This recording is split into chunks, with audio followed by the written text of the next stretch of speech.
Fut un temps où la terre était sèche, où le soleil faisait partie intégrante d'un quotidien banal et anodin. Fut un temps où les humains sortaient savourer un repas délectable au restaurant, où les miettes et les restes étaient jetés allègrement, où même les mouettes se régalaient. Fut un temps où on laissait couler l'eau des robinets afin qu'elle atteigne la température idéale à la consommation. Chaque goutte qui s'écoulait doucement n'était pas signe de gaspillage, mais symbole de satisfaction personnelle, de désir irréfléchi. Fut un temps où les humains se frôlaient dans l'insouciance, où les regards portés vers l'autre n'étaient pas empreints de méfiance et de crainte. Fut un temps. Puis survint le renversement, et tout ce qui fut s'évapora, sans crier gare. Le sursaut gamma eut raison de plus du 3/4 de l'espèce humaine. Cela ne se produisit pas de façon instantanée. À contrario de l'explosion de la supernova, qui dura à peine 1 minute et que certains nommeront la délivrance, la disparition de l'humanité s'échelonna sur le long terme. Face à la pénurie de ressources, l'humain, trop habitué à l'abondance et au confort, se retrouva démuni dans une lutte pour la survie totale. C'est que les rayons gamma endommagèrent gravement la couche d'ozone, entraînant des conséquences désastreuses sur tous les appareils électroniques et le réseau électrique, essentiel à l'individu moderne. Après, ce fut l'arrivée d'une pluie torrentielle qui ne cessa jamais plus. Les plus fervents clamèrent que la Providence était la grande responsable des élus, de ceux qui continuaient de marcher dans sa lumière. La majorité, troublée par le désespoir, ne dit rien du tout, quoique dans l'impuissance et la dévastation. Mais la vie persista. Le quotidien fut autrement, et tout ce qui fut s'évapora. Bienvenue dans la mini-campagne Le Déluge.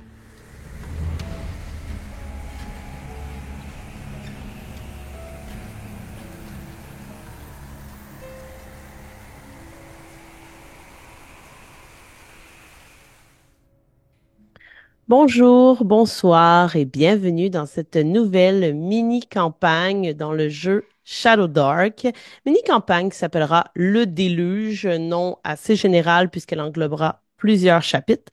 Mais nous allons commencer aujourd'hui avec le premier chapitre qui s'appellera La morale du nocher. Et je suis en présence de mon joueur, Félix-Antoine Huard. Bonsoir, comment vas-tu? Bonsoir, ça va bien toi-même?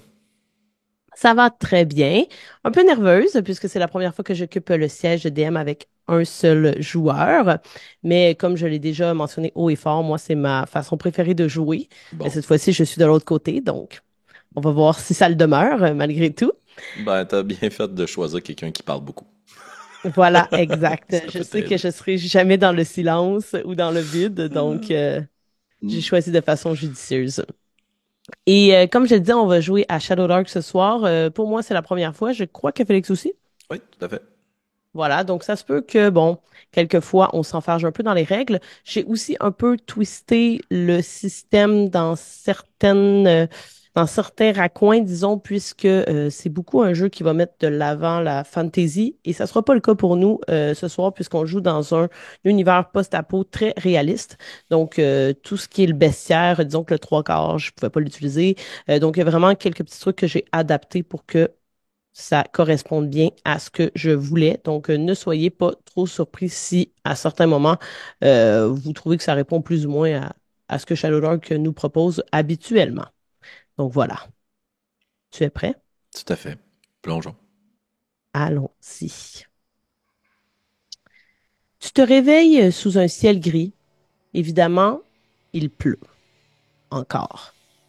Ce paysage inhospitalier est ton chez-toi. Bien que répulsif pour bien des vivants, il fait partie de ton quotidien et il est à la fois ton gagne-pain. Grâce à lui, tu es devenu quelqu'un d'important, quelqu'un dont on a besoin dans ce territoire hostile. Tu es le nocher, celui qui a pour devoir d'assurer le passage de ceux et celles en quête d'un endroit sûr. Or, rien n'est moins sans danger que le marais de la diluvienne. Heureusement, tu es là. Tu te réveilles donc dans ton abri de fortune que tu as aménagé depuis plusieurs semaines, voire plusieurs mois. Et cette tâche qu'on t'a confiée, c'est quelqu'un qui te l'a confiée. C'est quelqu'un qui avait confiance en toi et qui a dit que tu pouvais céder gagner l'héritage, d'occuper ce rôle, le seul, personne d'autre n'est guide sur la diluvienne, mis à part toi, le nocher. Et à ton réveil, encore un peu embrouillé de la veille, puisqu'on ne dort jamais bien, à l'extérieur, sous une pluie constante, qu'est-ce qu'on voit? On voit probablement quelqu'un dont tous les habillements, les faits et gestes sont adaptés à la vie, si près de la diluvienne et sur la diluvienne, dans sa petite maison à la pluie.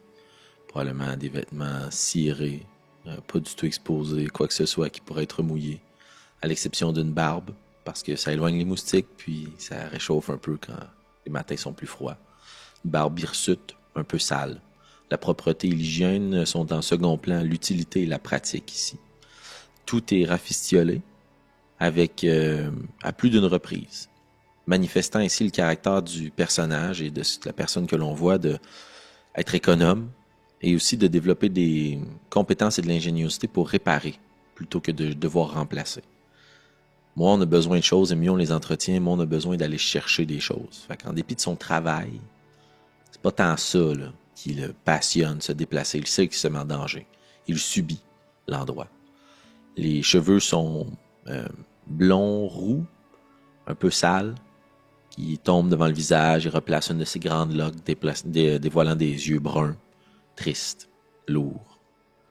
Le visage est ridé, taché de taches de rousseur à force de vivre à l'extérieur. Les mains sont sales, les ongles noirs. Un pas très grand homme, pas très musclé, pas très saillant, justement un peu inaperçu, recouvert de boue. Et c'est ainsi qu'on voit sept charrons. Et quel âge a-t-il environ, Seth? Je dirais début quarantaine. OK. Ouais, quand même une force fleur de l'âge, là. À force de vivre dans ce monde de survie, peut-être quelques blessures, plus évidemment quelqu'un dans la jeune vingtaine qui les a accumulées, mais c'est pas quelqu'un qui est téméraire. Prends soin de lui. Connaissez cette personne dans votre entourage qui a peu ou pas de caractéristiques distinctives. C'est lui. Pas plus malade que les autres, pas moins. Pas plus fort, pas moins fort. Pas plus vaillant, pas moins vaillant, mais surtout il parle moins. Et justement, puisque tu sembles être un personnage un peu inaperçu, discret, qui sort pas nécessairement du lot, pourquoi on t'a transmis ce rôle qui est d'une grande importance dans la diluvienne, qu'est d'être le nocher, le passeur? Et qui serait cette personne qui t'a légué cette fonction? Je pense que la principale caractéristique ou qualité qui fait de moi qui je suis, c'est ma fiabilité. Si je dis que je vais faire quelque chose, je vais le faire. Et si on a besoin que je fasse quelque chose, je vais le faire. Ce qui fait donc que si j'étais pas à un endroit, à une heure ou à un moment précis, on savait que c'était pas parce que j'avais été lâche ou oisif ou c'est parce que je m'étais perdu ou que j'étais en danger. Et aussi, ça fait de moi peut-être pas la personne la plus agréable et attachante. J'ai peu ou pas d'opinion, pas de colonne. Mais aussi donc facile à entraîner puis à former. Une éponge. Et c'est probablement un oncle ou quelqu'un un peu distant comme ça dans ma famille qui m'a enseigné. La personne que je suis allé voir après le drame que j'ai vécu, qu'on a tous vécu, dans lequel j'ai perdu la mienne. Je suis allé voir lui parce que lui aussi c'était excuserez l'anglicisme, un loner. Fait qu'on s'est compris dans le silence. Si tu me permets, celle que tu aimais, Nina, tu ne l'as pas vue mourir. Elle est partie parce qu'elle s'était fait promettre un idéal. Parce que lorsqu'on vit dans un monde où il y a très peu d'espoir, toute petite source de lumière est très, très tentante. Et tu sais qu'il y a des factions qui existent et qui tentent de recréer des communautés. Certaines qui sont davantage tournées vers la spiritualité, d'autres davantage vers le côté militaire. Elle est partie vers un culte. Et tu ne sais pas trop ce qui est advenu d'elle par la suite. Oh, OK. Est-ce que tu dirais que tu es quelqu'un de spirituel? Ben, tu sais, je pense que si justement j'ai passé tout ce temps avec elle, puis qu'elle a répondu à l'appel, fort probablement, soit j'avais une prédisposition, je l'étais. Probablement un croyant non pratiquant.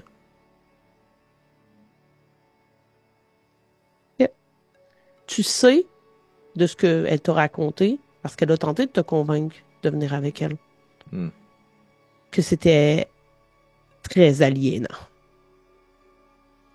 Que ça semblait être un culte qui allait tourner au chaos, là, comme beaucoup de sectes qu'on connaît. Puis pourquoi est-ce qu'elle voulait y aller quand même? Parce qu'elle a connu des gens qui sont allés et qui sont pas revenus. Et pour elle, c'était signe que c'était bien, c'était accueillant, c'était sécuritaire, on voulait pas quitter cet endroit-là. Et c'était beaucoup basé sur la nature. Nature qui est quasi inexistante en ce moment sur votre territoire.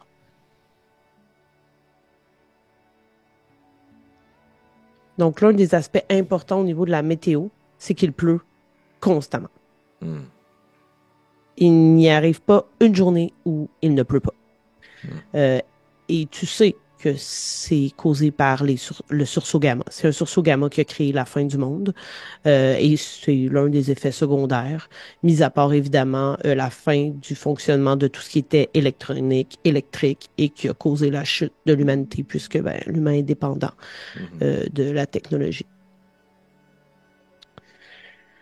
Eh bien, sans soleil apparent, la végétation aussi a été frappée de plein fouet. Il y en a encore, mais elle est beaucoup moins luxuriante. Okay. Et on revient à toi, dans ce marécage, qui commence à préparer le bagage à amener sur le radeau. Dans l'abri, tu as quand même quelques effets qui t'appartiennent. Et tu as aussi un inventaire, qui est un inventaire qui va être sédentaire et un autre que tu peux transporter avec toi. OK, cool. Peux-tu dire, pour les gens qui nous écoutent, qu'est-ce que tu as dans ton inventaire présentement? Ce qui serait mon inventaire mobile, nomade? Les 10 que tu as présentement. Parfait. Ben, j'imagine que pour le raconter plutôt que de simplement le lire, je place dans un grand sac à dos, qui est l'un de mes items, un chose-trappe, une petite boîte avec des pics qui permettent de planter dans les pieds de mes assaillants qui me poursuivent. C'est bien ce qu'on s'entend être une chose-trappe. Oui. Très bien. Je veux pas être suivi, donc c'est le dernier recours, c'est pour ça que c'est au fond du sac. Mais si ça arrive, j'ai quelque chose. J'enroule aussi une corde autour d'un gros pic de métal, mon grappin. Je place probablement dans un morceau de tissu là, pour m'assurer qu'il ne soit pas mouillé, des allumettes, ainsi qu'une flasque d'huile. Pardon. Je place dans l'une des poches de mon veston, mon briquet. Donc des allumettes dans mon sac et un briquet dans ma petite veste. Je place 3 rations. Sur le côté du sac, un pied de biche. De l'autre côté, un carquois, avec 20 flèches quand même. Et à ma taille, une gourde. De l'autre côté, une dague, un couteau de chasse. Puis j'ai mon arc en main. Parfait. Les allumettes, est-ce qu'on avait spécifié combien il y en avait? Non? OK. Ce sera 20. Et oui, tu as raison de dire que 20 flèches, c'est précieux dans l'univers où tu vis, où les ressources sont extrêmement importantes et où tu sais que dès que tu en perds une, ça va te prendre vraiment beaucoup de temps pour en retrouver une d'une même valeur. Donc, une de perdue, c'est triste. Nécessairement, en général, vous essayez de retrouver vos flèches. Même chose pour l'allumette. Quand tu l'utilises, c'est d'une extrême importance. Et tu as à le faire dans ton travail de nocher. Et avant de partir, justement, dans le marécage, tu mets tout ça en place. Tu regardes ton radeau. Tout est beau. Tu prends les rames. Tu en as 2, mais tu en utilises une, puisque c'est le genre de radeau que tu vas pousser debout. OK. C'est pas une rame plus qu'un bâton pour pousser ou... C'est plus vraiment là, comme, tu sais, tu peux t'appuyer quasiment dessus. Là. Puis je peux m'appuyer dans le fond de l'eau, là. Ouais, exact. C'est pas particulièrement creux. Donc, tu es devenu un expert de ce marécage, dis-je. Hmm. Tu le connais de long en large. Il est probablement devenu ton ami le plus précieux. C'est comme une sorte de connaissance que on apprend à apprivoiser avec le temps, plus par habitude ou par obligation que par Mhm. désir profond de côtoyer cette personne-là. Ça n'empêche pas le fait que la diluvienne, elle ne cesse de te surprendre. Les distractions de l'ordinaire peuvent prendre toutes sortes de formes, celle d'une bête sortant de sous la mousse qui se forme sur l'eau, celle d'un visiteur épiant tes déplacements avant de sauver derrière le peu de végétation qui subsiste, ou celle d'un passager trop bavard, trop souvent. Parce que malgré l'extinction de plus de la moitié des humains, tu as l'immense chance, à toi de voir si tu le vois comme ça, d'en rencontrer pratiquement tous les jours en leur servant le passage.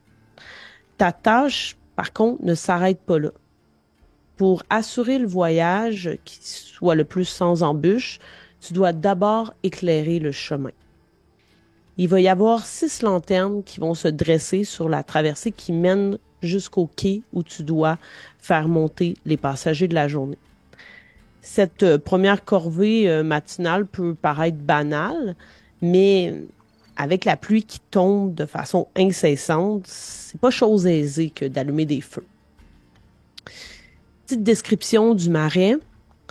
Le marais se présente comme un véritable dédale de canaux sinueux, de zones inondées et de mares stagnantes. Il y a plein de raccoins inexplorés, mais que toi, tu connais très bien. En raison du désastre, comme je le disais plus tôt, la végétation est moins luxuriante que d'ordinaire. Il demeure qu'une certaine biodiversité est quand même présente. Il est possible d'apercevoir des roseaux, des joncs et des tiges de massettes se balancer au gré du vent à la surface de l'eau à l'aspect évidemment boueux.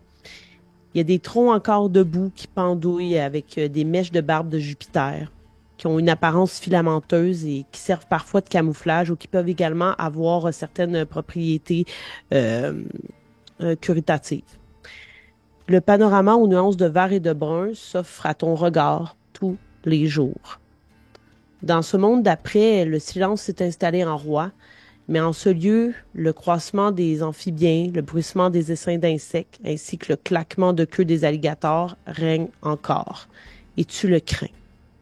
Cet écosystème joue un rôle crucial dans la situation présente, car cet endroit-là, malgré son niveau de dangerosité très élevé, permet la filtration et la régulation du niveau d'eau, qui est bien au-delà de la normale depuis le sursaut gamma. En bref, c'est le déluge.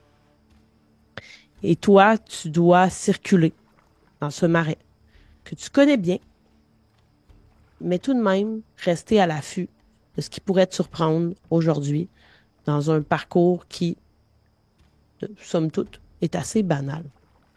Tu dois donc te diriger vers les 6 lanternes que tu dois allumer avant d'arriver au quai des passagers. Il y a 3 statistiques qui vont te permettre de naviguer à travers la diluvienne, et ce sont les suivantes.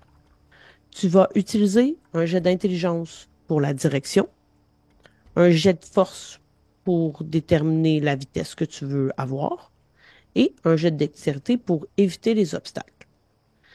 Tant que je ne t'indique pas qu'il y a des obstacles ou des choses qui pourraient te surprendre, le jet de dex nous intéresse un petit peu moins. Pour l'instant, ce que tu vas d'abord devoir faire, ça va être un jet pour les directions. Donc d'abord, un jet d'intelligence. Comme tu connais très bien les directions, ça sera pas très élevé ce que tu auras à faire. Il faudra seulement avoir un petit niveau 9 pour réussir. Donc, Parfait. tu lances ton D20 plus ton modificateur d'intelligence. J'ai un talent qui est Parfait. marin ou seafarer, je sais pas c'est quoi en Ouais, français. J'ai avantage sur mes jets pour relier à la navigation et à tout à fait. crewing boats. Parfait. Donc oui, tu peux le faire à avantage. Pour tous les jets que je vais te mentionner qui ont rapport avec naviguer, tu pourras toujours les faire à avantage. 13. Parfait. Donc, sans problème. Aujourd'hui, la température, mis à part la pluie, est plutôt clémente. Pas trop de vent, parce que ça aussi, c'est un ennemi assez récurrent lorsque tu as le vent dans le visage. Parfois même certaines tempêtes. Mais comme je le disais plus tôt aussi, l'eau est pas très creuse. Simplement, on ne sait pas nécessairement ce qui se cache en dessous. C'est plutôt ça qui est problématique. Donc, tu te rends à la première lanterne sans trop de problèmes et tu la reconnais au même endroit que d'habitude, elle est là. Et de la façon dont ça fonctionne, puisqu'il pleut énormément, la lanterne, elle est plantée sur un pic, donc tu la vois vraiment sur une longue tige, et elle est recouverte d'un bocal qui est assez large et qui fait en sorte que la pluie va venir couler dessus. Donc, tu dois vraiment allumer les 6. Ça fait partie de ton travail d'illuminer le chemin, puisque tu vas revenir aussi par là lorsque tu vas retourner à la maison plus tard. Tu arrives donc... Oui, vas-y. Non, vas-y, Question? vas-y. Parfait. Tu arrives donc à cette lanterne et elle est en bon état. Il n'y a pas de problème là. Je vais te demander par contre de lancer un D8. Des 8? Ouais. Nous allons avoir beaucoup de tables aléatoires ce soir. 4. 4. Allons voir ce que ça donne ici. C'est bon signe pour toi. Alors que tu commences à manipuler le pot qui est par-dessus, parce que bon, l'idée c'est d'enlever le bol, de tenter d'allumer la flamme le plus rapidement, puis de remettre le bol. La pluie se fait extrêmement forte et le bol va quasiment te glisser des mains. Et s'il tombe par terre, il se fracassera et tu ne pourras plus protéger cette lanterne. Je vais donc t'inviter à faire un jet de dextérité pour tenter de rattraper le bol et le mettre rapidement avant que la flamme s'éteigne. OK. Ça prendra quand même... Oui, vas-y. Ça prendra un DC-15 pour réussir. J'ai eu 16 naturel plus 2, 18. Ouh, excellent. Explique-moi de quoi ça a l'air alors que tu penses que la catastrophe est sur le point d'arriver. Est-ce que c'est très haut? Est-ce que je dois me monter sur des échasses ou grimper ou c'est juste à bout de bras, mettons? Ouais, puis je te dirais même que le bol est quasiment, tu sais, juste un peu... Toi, t'es petit, mais juste un peu au-dessus de ta tête. C'est pas si haut. OK, parfait. Fait que j'imagine que je le prends, puis c'est peut-être la nonchalance de la première lanterne. Tu sais, ça me tente probablement pas là, d'aller accomplir ma mission du jour. Et quand je la prends, il y a un des crochets qui retient le bol en question, que je vais passer loin, puis je vais un petit peu trop vite, puis il reste pris. Puis là, c'est un peu tout le poteau qui se tend, puis le bol qui me glisse des mains, et je fais juste me concentrer. Je suis fiable. Fait que c'est pas grave le poteau, pire. Je rattrape le bol. Je rattrape le bol, je me restabilise, je regarde le poteau, je vois qu'il est là, je respire, je sais qu'il faut que je prenne mon temps, je le replace. Parfait. Dirais-tu que tu allumes la lanterne avec une allumette ou avec ton briquet? J'imagine que à force de faire ça, j'ai une connaissance, là, tu sais, je sais ce qui est le mieux pour moi. J'ai tendance à croire que le briquet c'est mieux parce que j'ai une flasque d'huile, donc je peux remettre de l'huile sur mon briquet. J'aurais tendance à dire que c'est préférable ici. C'est une torche? C'est une lanterne à l'huile? C'est une torche. Ok, parfait. Fait qu'est-ce elle doit être imbibée d'huile ou... Ben, en fait, tu en mets quelques fois par semaine, puis ça demeure un certain temps. Tu n'as pas nécessairement besoin de le refaire à chaque fois, mais tu sais par contre que ta quantité d'huile contribue aussi à mouiller les torches. Là. OK. Fait que parfait. Fait que l'utilisation du briquet a aussi une incidence sur ta quantité d'huile, justement. OK, parfait. Mais je vais utiliser mon briquet pour celle-ci. Parfait. Tout est absolument calculé. Et tu remontes. Parfait. En fait, tu repars, puisque tu peux rester sur le radeau pour aller les allumer. C'est vraiment sur la berge. Et tu quittes à nouveau. Je vais te demander à nouveau de faire un jet d'intelligence pour la direction. Toujours avantage? Oui, toujours. Chaque fois que ça va être navigation. Ouh, 7. Oh, 7. L'eau se fait tout d'un coup plus rapide. Et alors que tu devrais prendre un virement, tu vois que tu es apporté vers l'autre côté. Puis tu t'en vas pas dans la bonne direction. Tu peux faire un jet de dextérité, mais cette fois-ci, ça va être straight, vu que tu as raté le jet précédent. 16, 14 plus 2. C'est bien suffisant. Au dernier moment, tu réussis à mettre ta rame dans le fond de l'eau pour vraiment drifter, en bon français, vers l'autre côté, puis réussir à te rendre à la deuxième lanterne. Ça arrive des matins où tu n'allumes pas toutes les lanternes, et c'est même arrivé qu'on t'a volé des lanternes, que des lanternes, Oh. certaines lanternes ont disparu. Et tu en comprends un peu le besoin, puisque il y a des gens qui veulent s'éclairer, qui veulent se réchauffer, et qui n'ont pas nécessairement le matériel pour. Donc, il y a toujours cette idée quand un vol est commis, quand il y a de la violence pour de la nourriture, par exemple, tout le monde essaye juste de survivre. Donc, la boussole morale de tout le monde est un petit peu plus clémente, un peu plus indulgente, parce que souvent, les gens vont finir par se dire, ouais, ben, à la place de la personne, qu'est-ce que moi j'aurais fait? Mhm. Tu dis, excuse, je veux pas gosser avec ça, là, mais tu dis, ils essaient de voler mes lanternes, mais ils veulent voler mes torches. Exact. Ok, ouais. Mais ils partent avec tout, là, le bâton au complet. Ah là là. Ça doit me rendre très très furieux. Et j'imagine qu'au fil du temps, tu as fini par en trouver d'autres, faire du troc, peut-être même retomber sur certaines que tu sais qu'on t'a volées puis que tu as dû repayer. Mais encore une fois, tu te questionnes, tu te dis, je comprends. Ces gens-là, dans le fond, voulaient juste se réchauffer. Donc, tout le monde se remet toujours un peu en question. Ça dépend qui, évidemment. Il y a des êtres qui sont un peu plus radicaux puis moins nuancés. Mais en général, il y a beaucoup de choses qui partent et qui reviennent. Par contre, il y a quand même probablement qu'il y a quelque chose qui me titille beaucoup là-dedans, étant donné que mon impression par rapport à mon emploi, c'est que moi, je rends service. Fait que je me considère un peu comme quelqu'un qui rend un service public, en dépit du fait que je fais payer les gens. C'est comme, c'est pas Ouais. pour rien que je suis le seul à faire ça, c'est parce qu'il y a un niveau de dangerosité, un niveau de concentration, de connaissance, de dédication, de dévouement. Voilà ce que j'essaie de dire. Fait que le fait de me faire voler, tu sais, je veux pas faire un rapprochement trop rapide, mais c'est comme voler l'église, tu sais, c'est comme tu dis, ouais, mais, tu sais, un peu cette mentalité-là très communautaire, ou voler le centre communautaire, voler la friperie, voler la tablée populaire, voler, tu sais, Mhm. C'est une façon de voir les choses.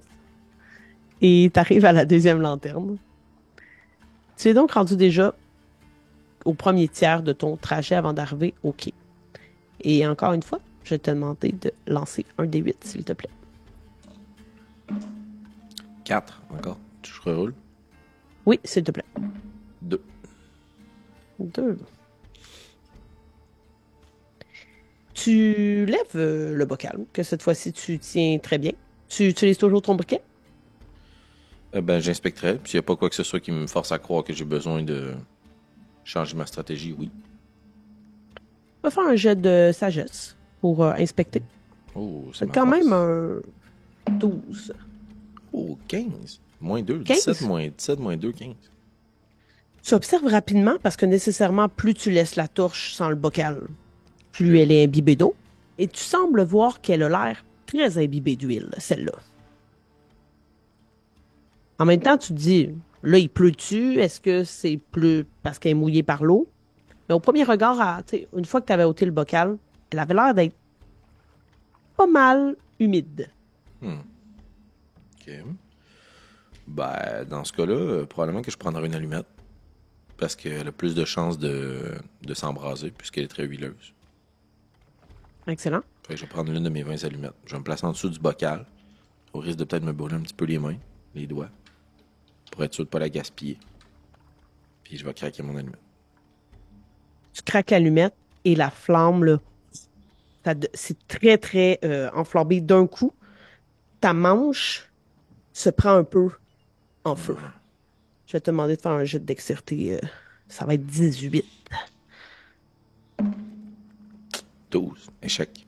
12. Tu es surpris. Je vais te demander qu'est-ce que tu priorises. Est-ce que tu priorises d'éteindre ta manche ou de replacer la torche?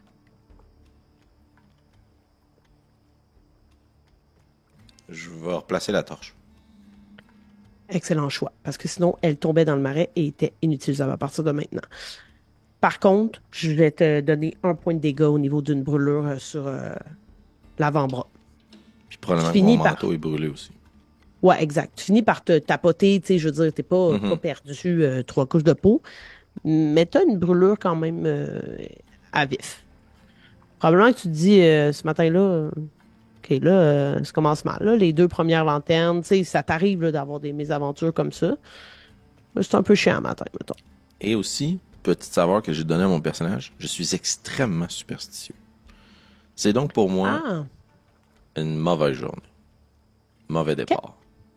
Pas superstitieux au sens où j'ai peur de tout, mais j'aime tellement ma routine que quand il y a quelque chose qui sort de l'ordinaire, c'est annonciateur de. Fait que là, j'ai failli échapper la torche, je me suis brûlé. Journée de merde.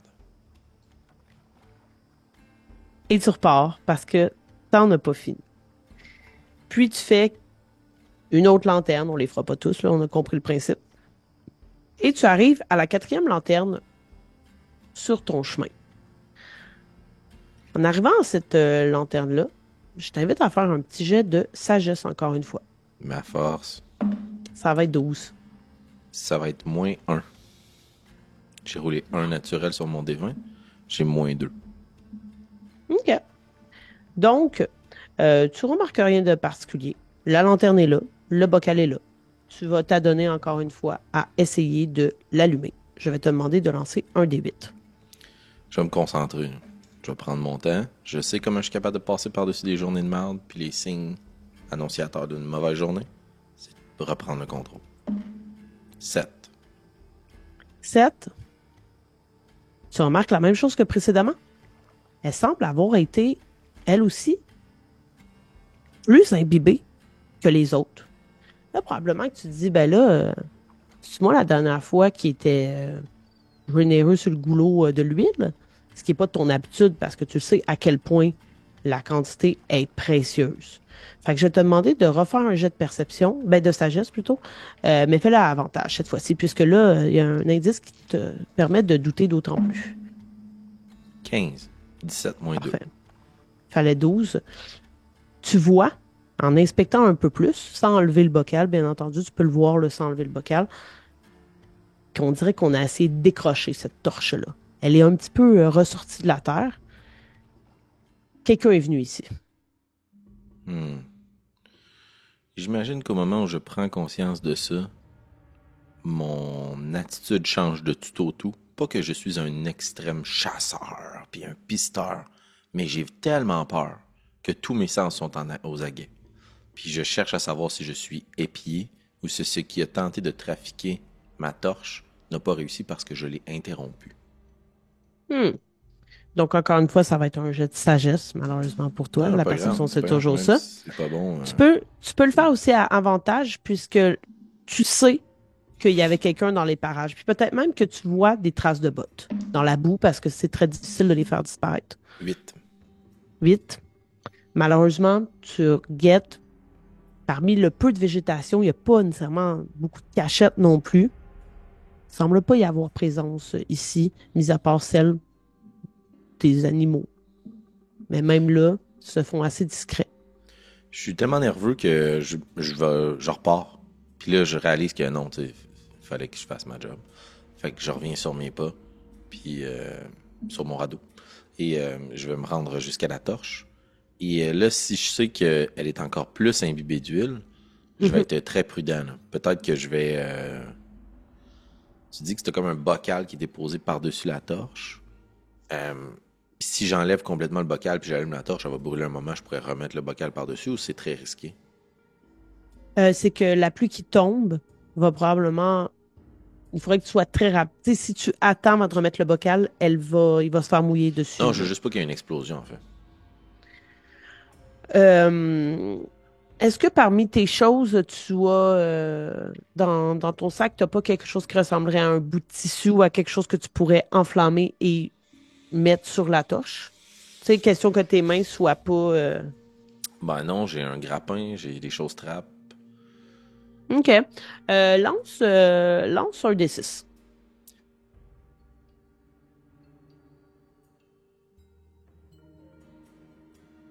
5.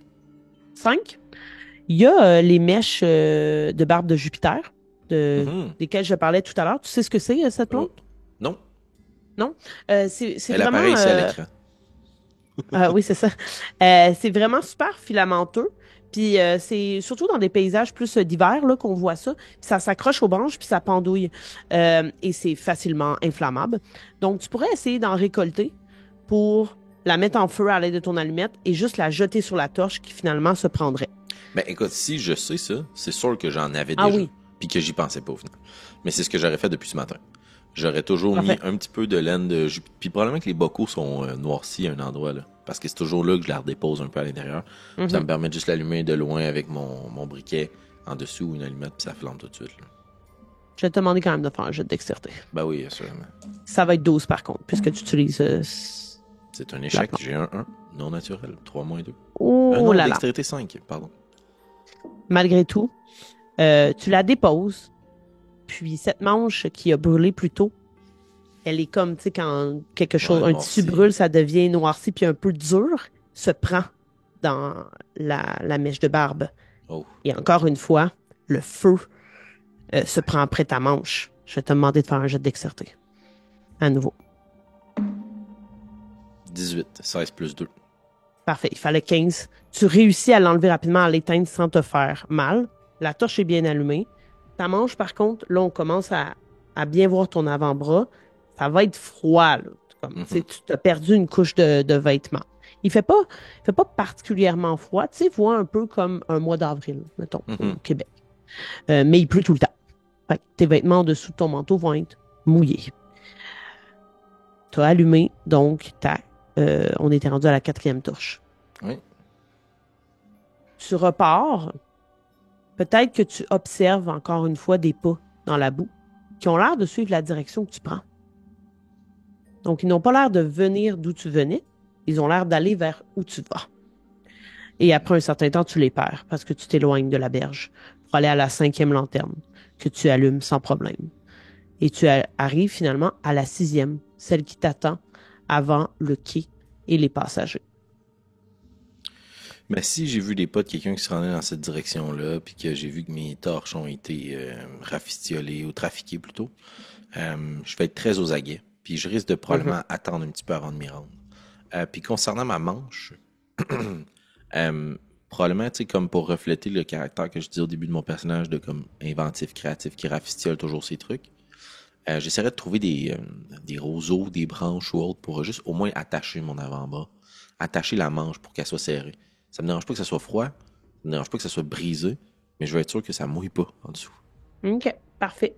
Je vais te demander de faire un petit jet de force vraiment pas élevé. On va y aller avec un petit niveau... attends, je pense qu'il y en a un autre avant le 9. Oh non, 9, c'est le plus bas, donc ça va être 9. 7. Échec. 7. Fais-le à avantage, puisque c'est pas la première fois que tu utilises ce genre de matériel. Tu sais 17 comment le plus déplanter. 1. Bon. 18. Excellent. Donc, sans perdre de temps sur la tâche qui t'attend, parce que tu sais quand même qu'il y a des gens au quai qui comptent sur toi et qui s'attendent à ce que tu sois là à partir d'une certaine heure. Tu arraches ce qu'il faut et tu fabriques pour que ça soit pas mouillé à l'intérieur. Une espèce de brassard, là, genre de roseau.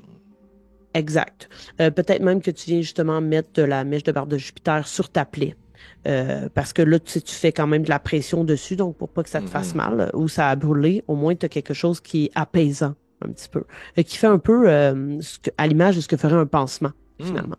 Ok, cool. Donc voilà. Et tu arrives justement à la dernière lanterne. Tu es un peu suspicieux. Tu veux pas t'approcher trop rapidement. Veux-tu regarder si tu vois à nouveau des pas? Oui, puis si je vois quelqu'un sur les quais. Parfait. Le quai est un petit peu plus loin. Tu ne le vois pas de la dernière lanterne. Ok, parfait. Ben, je vais voir si je vois des pas, oui. Tu vas y aller avec un jet de sagesse. Toujours à avantage puisque là, tu es vraiment sur tes gardes. Natural 20. Moins 2. 18. Excellent. Coup critique. En plus de voir des pas qui s'arrêtent exactement à ta lanterne, tu remarques qu'il y a l'air d'avoir un petit mécanisme qui a été mis tout près de ta tige. Mais pour savoir de quoi il a l'air, je vais t'inviter à lancer un D6.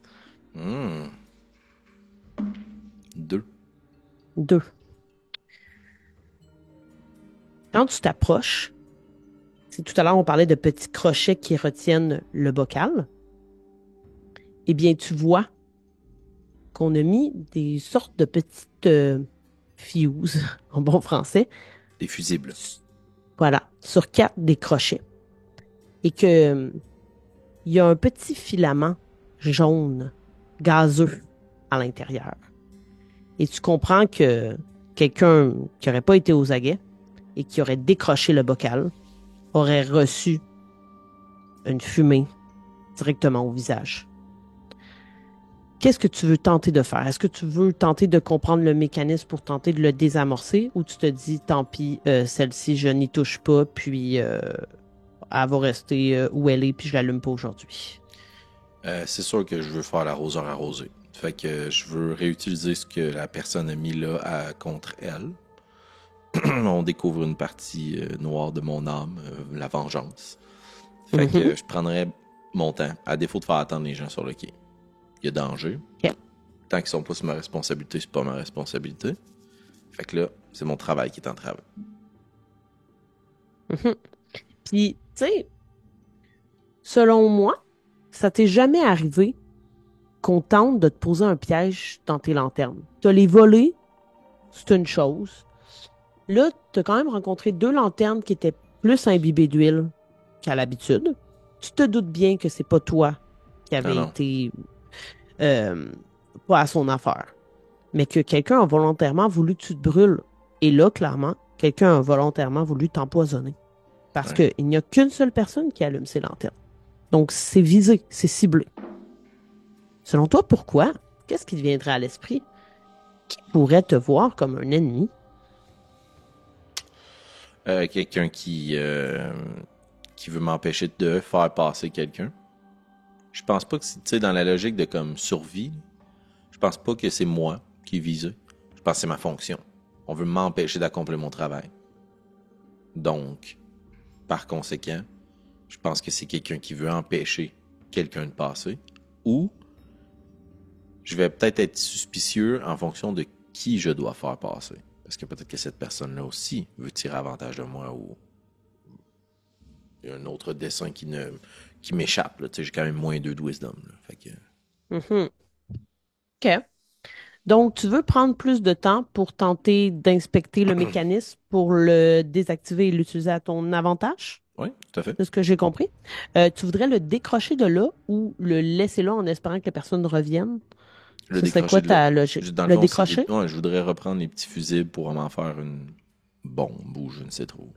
Le mettre dans ton inventaire, bref.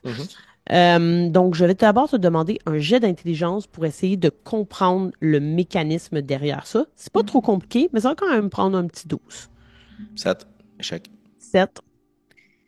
Tu comprends pas trop de quelle façon tu pourrais décrocher ça de façon intelligente. Tu peux quand même te risquer à le faire avec un jet de dextérité, mais tu sais que ça se pourrait que tu déclenches les trucs puis que tu en subisses les conséquences. OK. Dans ce cas-là, ce que je vais faire, c'est que je vais essayer de transformer ça en un lieu que je pourrais réutiliser plus tard. Fait que tu me dis que c'est comme la torche est plantée dans un poteau. Ouais. Puis il y a un bocal par-dessus.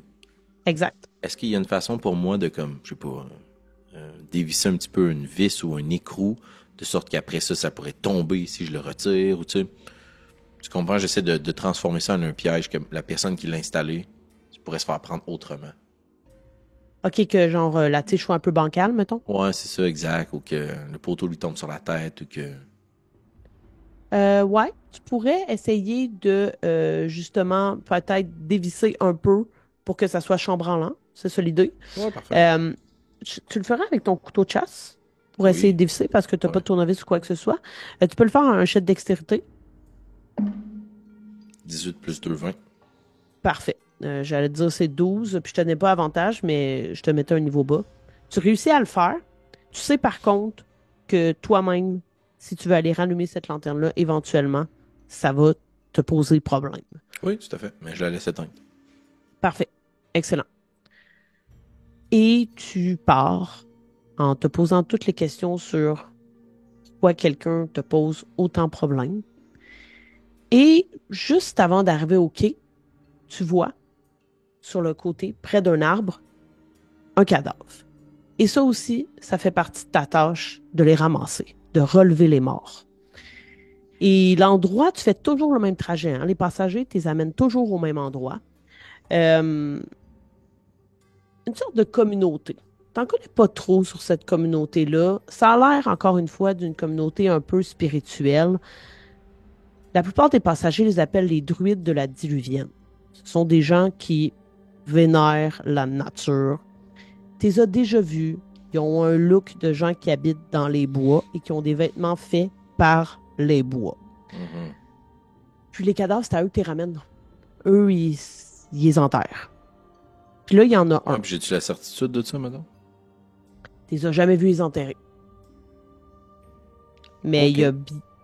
bien des morts que tu as ramenés qui n'étaient pas en état de faire quoi que ce soit avec. Des fois, tu les trouves, ça Gonflé. fait... Exact. Par contre, bien que c'est malheureux de trouver un corps, pour toi, c'est possibilité de trouver un trésor. Parce que Tout à fait. il y a des gens qui ont beaucoup de choses sur eux ou pas. Et alors que tu te penches vers celui-ci, c'est un homme assez jeune, malheureusement, début vingtaine, qui est pas du tout en qui avait pas du tout l'air en bonne santé. Il est rachitique. Quand tu prends le corps, là, c'est quasiment comme si tu levais un enfant de 8 ans. Il est Ouf. extrêmement maigre. Tu sens toutes les côtes, les os, tu sais, ses bras très pendouillants. Pas beaucoup habillé. Clairement, l'hypothermie doit être La entrée source. en ligne de compte de sa mort. Et il porte une veste à carreaux qui n'est pas épaisse du tout. Il y a une poche à l'avant. Et à l'intérieur, il semble y avoir une lettre. Est-ce que tu tends la main vers celle-ci? Ben, là, tu sais, de ce que je comprends du monde dans lequel on le vit, avoir des choses, c'est la chose la plus importante. Mhm. Donc, je vais essayer, avec respect et délicatesse quand même, de lui retirer complètement sa veste. Même si elle est détrempée, je vais la faire sécher d'une quelconque façon. Ça me prendra 2 mois, mais Mhm. je viens de déchirer mon manteau. Fait que, puis je viderai en effet les poches. Donc oui, je vais me tendre la main donc vers la veste, mais après avoir retiré la veste. Parfait. Lance un D6. Un. Un. La veste est quand même en mauvais état. Mhm. Elle a plusieurs déchirures. Il manque des boutons. Donc, elle n'était pas complètement fermée sur lui. C'est ce qui te permet aussi de voir sa cage thoracique très rentrée vers l'intérieur. Euh, Tu peux l'utiliser, mais tu le sais qu'elle te servira davantage de guenille, Ouais, je vais faire des de lambeaux tissu. pour Voilà, imbiber les torches avec. voilà, tout à fait. Tu pourrais pas vraiment la porter. Elle est trop Parfait. abîmée. Donc, tu prends la lettre qu'il y a dans ses poches et c'est probablement pas la première fois que tu tombes sur ce genre de lettre-là. Il y a 3 mots écrits comme un titre un peu. Les 3 mots sont une rumeur, un secret, un mensonge. Et il y a 3 affirmations sur la lettre, qui sont les suivantes. Le culte du marais ne veut de bien à personne. OK. Le cimetière de la Diluvienne ne détient pas seulement des vivants.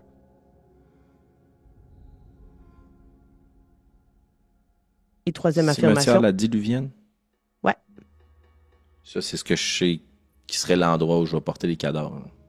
ouais, Puis le culte du marais, est-ce que j'attribue ça aux druides? tu peux. Dernière affirmation, et d'autant plus importante, le nocher est complice de leurs actes, avide de gain. Mhm. OK. Et tu sais que c'est un jeu que le peu d'habitants qui restent dans les environs utilisent pour divulguer des nouvelles.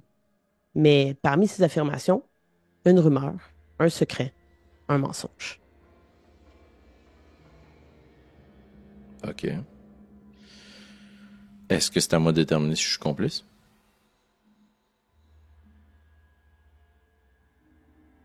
J'en déduis que oui. C'est pas à toi de me dire ça en tant que narratrice? Ben, de prime abord, toi, est-ce que tu sais si le culte est véritablement mauvais?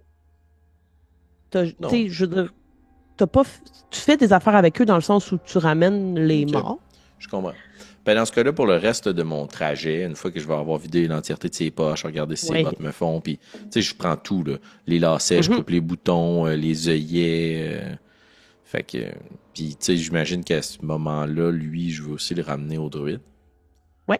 Ben, si Fait tu veux. bon, ouais, tout à fait. Si j'en retire quelque chose, il me paye, quoi? Ouais.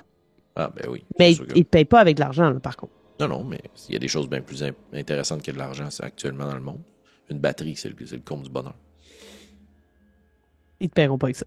Mais ça va être vraiment comme de la nourriture. Est-ce que je Euh, sais d'où provient la viande? non, ça va être vraiment des végétaux. Ok, Donc, des parfait. légumes, Très à des l'aise avec fruits, ça. J'adore. euh, énormément. Comme pour les fois que tu as eu affaire avec eux puis qu'ils t'ont montré leurs ressources, tu n'as jamais vu autant de victuailles depuis le sursaut gamma. Bah, c'est sûr que ça joue sur ma morale puis sur mon esprit parce que Nina est partie voir ça, là.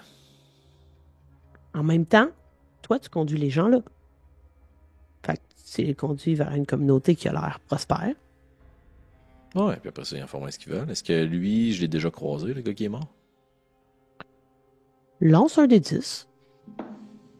Parce que c'est sûr que je trouvais ça suspicieux si il vient là de 10. Tu l'as déjà croisé. Merde. Tu l'as déjà amené sur le bateau.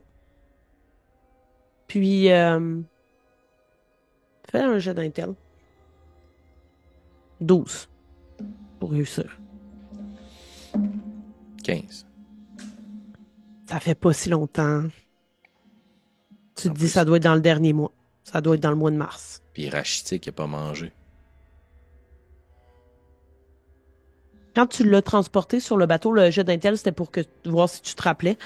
Il était déjà dans cet auto-là. Donc, il semblerait que depuis que tu sois allé le porter là, il n'ait pas reçu les avantages qu'il aurait dû recevoir. Puis il est mort. Hein?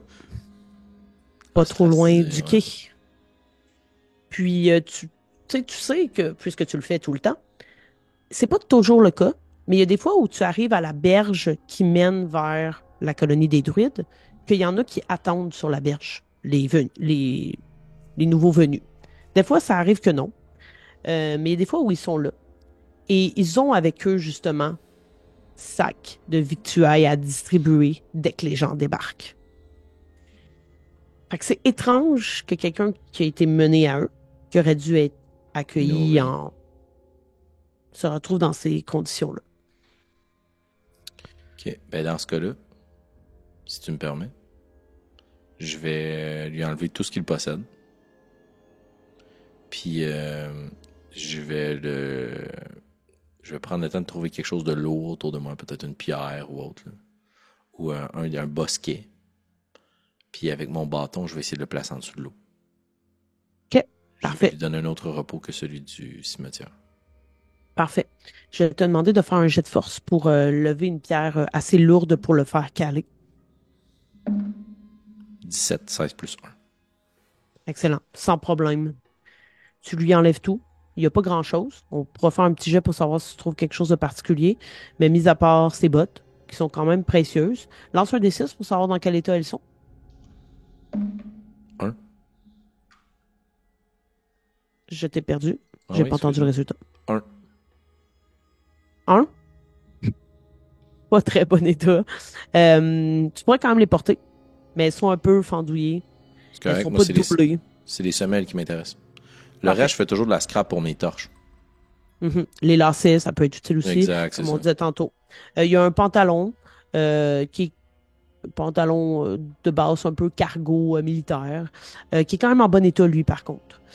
Puis, je vais te demander de lancer un D100 pour savoir quel petit bidule tu trouves sur lui.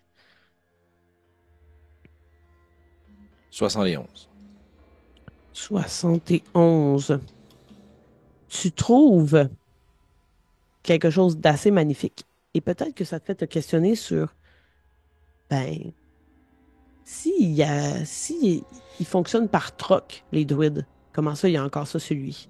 Il s'agit d'une pipe pour fumer, qui est en acajou et sur le côté, il y a une incrustation en ivoire. Tu sais que ça vaut extrêmement cher si tu tentes de revendre ça. Tu te dis probablement que ça doit être un leg. Et comme tu vois, il y a un nom de gravé dedans. Et le nom, c'est Pierre. Et tu sais que ce n'est pas le nom du jeune homme. Il s'avait probablement présenté à toi sur le radeau.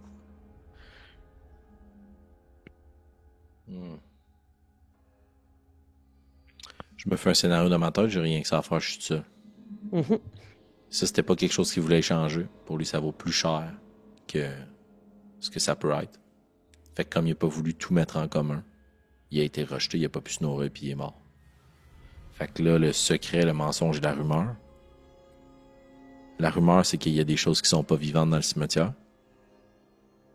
Lui, il a pas pu le savoir parce qu'il a été refusé. Puis le culte du marais, c'est un secret. Puis le mensonge, c'est que je suis avide de gain. Il m'a trouvé smart. Il m'a recherché. C'est pour ça qu'il est mort. Je m'en veux. J'ouvre l'œil. C'est possible. Je vais te donner un lock tokens. C'est Oh, comme un cool. peu un avantage, puisque tu as décidé de ne pas ramener le mort, puis que tu es allé un peu avec ta boussole morale, qui quand même fait partie du titre de notre chapitre aujourd'hui. Fait que dans le fond, si je me rappelle bien, d'ailleurs, tu peux en cumuler plus qu'un OK. de ces lock tokens. Tu peux l'utiliser pour avoir un avantage. Il me semble que c'est la Parfait. façon dont ça fonctionne. Puis c'est ça, si jamais je t'en donne d'autres au cours de la partie, tu peux en cumuler, je crois, jusqu'à 3. Très bien. Et tu peux l'utiliser sur n'importe quel jet. Ça va être sur des jets de wisdom. Oui, qui sont quand même assez présents. Donc, tu prends la pipe et tu te diriges vers le quai. Tu commences à voir une petite mort d'individus qui s'entassent sur le quai. Hmm. Ils sont quelques-uns. Probablement l'un de tes gros passages. Il semble y avoir 7-8 personnes. On va terminer sur cette question. Quel est le mode de paiement? Qu'est-ce que tu exiges comme droit de passage? Hmm. Soit de la nourriture, parce que ça doit être la chose la plus rare pour moi ici, qui ne provient pas des druides. Soit quelque chose en lien avec mon travail.